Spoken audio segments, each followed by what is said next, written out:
ஒரு ஜமீன்தாரும் அவரோட குடும்பத்தை சேர்ந்தவங்க எல்லாரும் குழந்தை இல்லாம ரொம்ப கஷ்டப்பட்டிருக்காங்க.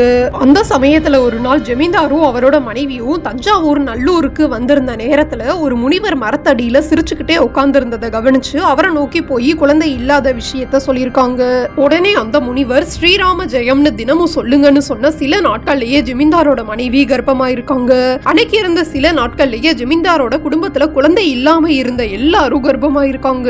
இந்த விஷயம் நடந்து சில நாட்கள்லயே ஜமீன்தாரோட மனைவி காட்டுக்குள்ள இருந்த ஒரு குறிப்பிட்ட மரத்துல ஒளி தெரிஞ்சதை பார்த்துக்கிட்டே இருக்கிறத வழக்கமா பின்பற்றிருக்காங்க.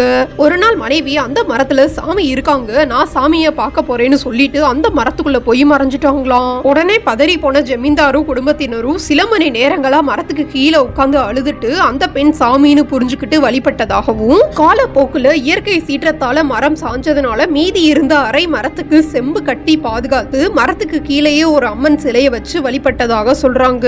இந்த சாமியோட பேரு யமுனாம்பாள். திருவாரூர் நீடாமங்கலம்ல இந்த கோவில் இருக்கு.